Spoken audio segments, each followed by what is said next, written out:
Hello and welcome to part 4 of the toilet training video series. In this video, we'll discuss toileting issues related to boys only, as well as male etiquette in public bathrooms.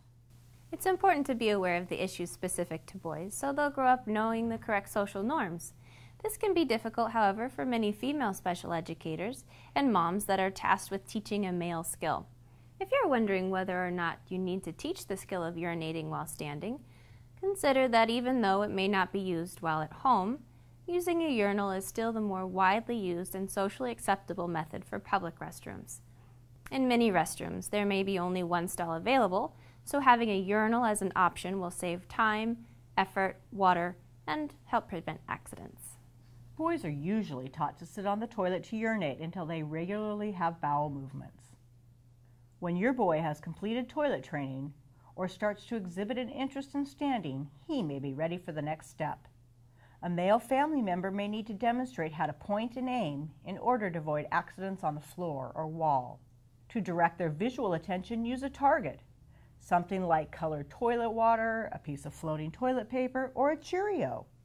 It might sound peculiar to teach aiming, but remember, individuals with ASD have increased success when they are taught specific expectations with visual support. You can also use a visual routine that depicts standing at the urinal or toilet. You may even need a visual mark for where to stand on the floor to make sure they are close enough to hit the target. Parents often worry that their child will make a mess when they urinate standing up. Teaching to clean up the toilet or toilet seat after a miss is a valuable lesson in etiquette and responsibility. Just like any other life skill, teach the proper way to do this and that this is not a time for play. Boys should be taught that when standing to urinate, the social norms they are likely to encounter include keeping their pants up while urinating and making sure they are finished and dry before zipping up. The routine you use might follow this example: unzip, pull out, urinate, shake or wait, put in, zip up, and always wash hands. Teach your child to wash their hands each and every time they urinate. Stress that this is not only proper bathroom etiquette, but to prevent the spread of germs and to promote good health as well. Here are a few more things to consider when teaching your boy to use a urinal. Urinals come in different sizes and heights, and at some locations, such as in a football stadium, you might even encounter a trough-style urinal. Some require flushing by the users, while others are automatic.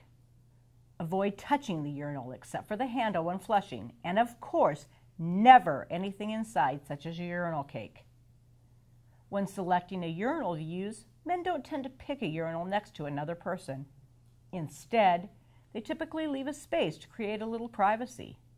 In some bathrooms, the urinal may have partitions, in which case the space and privacy is already provided. The space rule doesn't apply if there's a line waiting to use the urinals. In this case, use the next available urinal so people don't have to wait.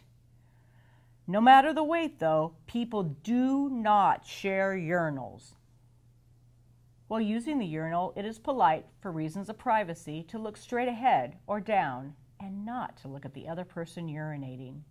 When using the bathroom, men typically don't talk to each other unless they know one another. Even so, the bathroom is not a hangout space. The expectation should be take care of business and leave the bathroom promptly.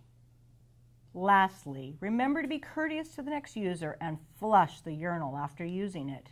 There's a lot to consider when teaching boys to use the toilet. It is, however, one of the most important skills you can teach your child. Independence in the bathroom gives our individuals with ASD dignity and self-respect.